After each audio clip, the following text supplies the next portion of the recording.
So I share your sentiments, Mr. Chabot, because I too have a child in our district, and it worries me all the time. You know, I'm always thinking about what we can do differently, and how to be proactive and not just reactive. You know, and I guess at the end of the day, you know, you can put a tank in front of the school. It's kind of hard to stop things from happening. The best thing that we can do is to have real intimate conversations with our children, know who they are, what's going on in their heads, and have the courage to ask those hard questions, right?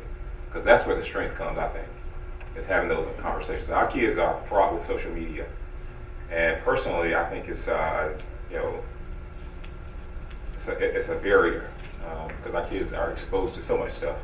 I was looking at a video this evening that was a story that was on one of the news channels, and there was a woman from the UK who was doing a presentation on children and their exposure to things like pornography at such early ages, and the kinds of issues that kids are exposed to in school at young ages. And you know, they're having to experience some things that some of us didn't experience until we were in college. And babies are having to contend with, how do I make sense of this in my own head? And if there's nobody to talk to them in their head, then the evil stuff does, and then it manifests. So we have to, you know, I know we often talk about social emotional learning. We gotta have relationships with our kids and figure out how to help them make better decisions, how to navigate the decisions, right? Because to me, that's the strength in it all. And among other things, prayer. So a couple things, because I know I could preach a sermon on that one too. Surveys, we were talking about restructuring a little bit. Just quickly, surveys are online. So we are encouraging the community to go online and do our survey, and that's a part of, so we're going to put a timeline out there as well.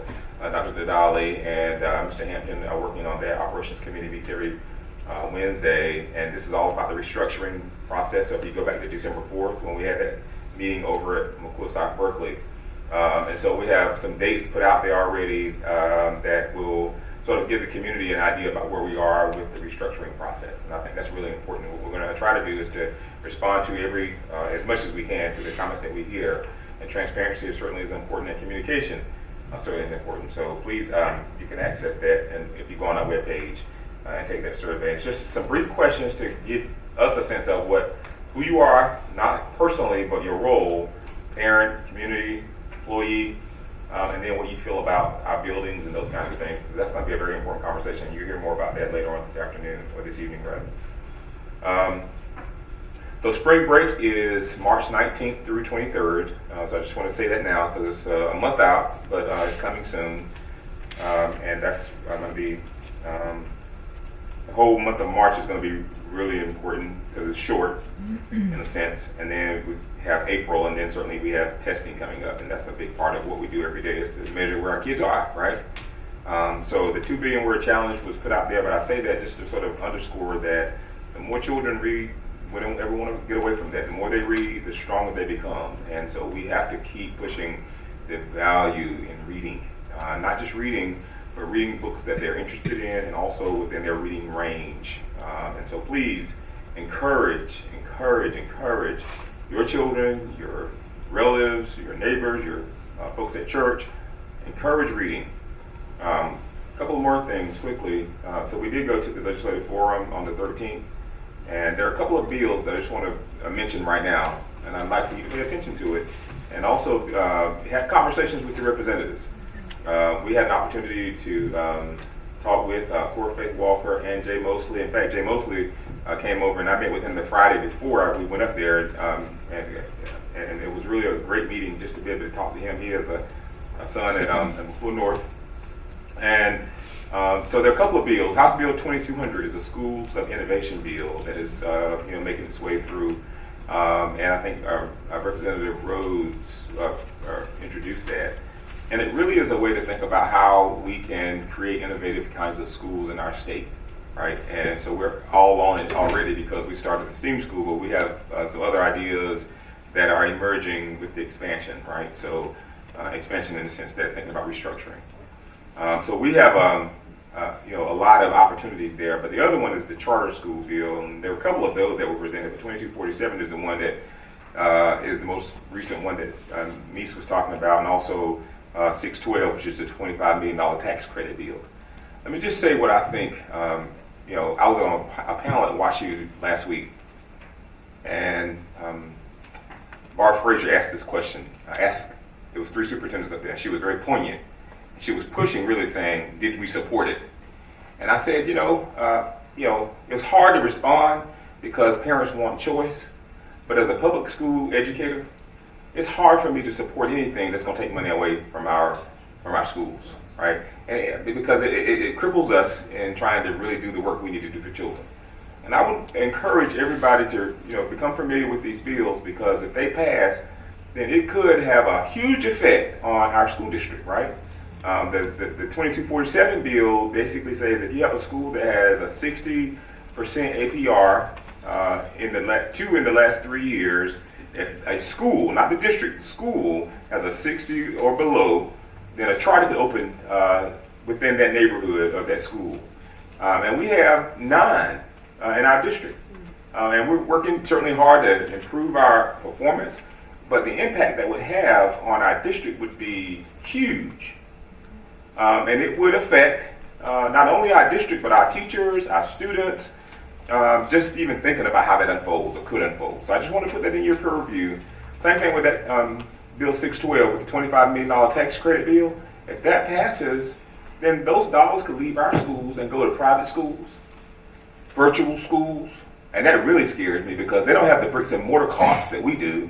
And to me, it becomes a cash cow for some folks who are preying on that public education, because it's a huge budget across this country.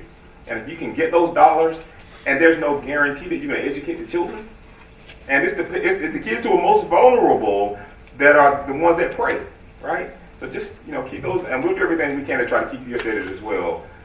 These aren't law; these are bills, and they've been introduced. And so when they get there, it's important for you to contact legislators and have that be educated on the points, but contact them and say whether or not you agree or not, whether you oppose or support. And we oppose those things. I can't support anything that's going to take money away from us. And then finally, I will say, I applaud the board for engaging in the OHI, because organizational health. I've had a couple of questions come from folks at the schools wondering how we plan to use the data.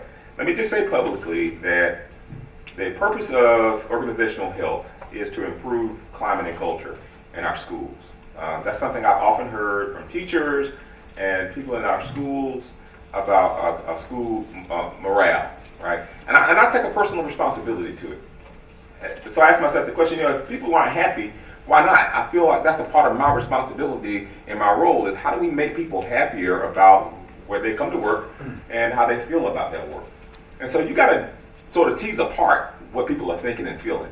The purpose of that, the OHI surveys, is to get that data in front of us. It's like a mirror, right? Put that mirror in front of us it's really about the leader.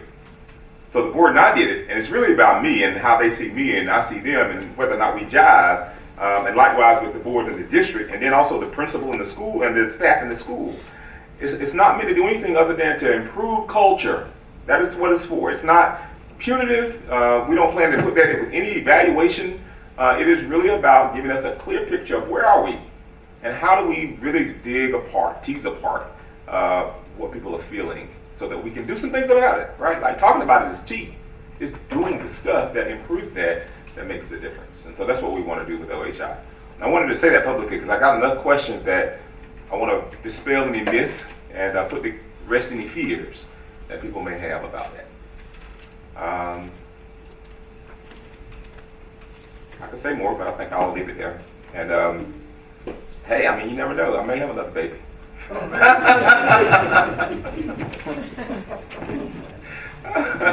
Started something.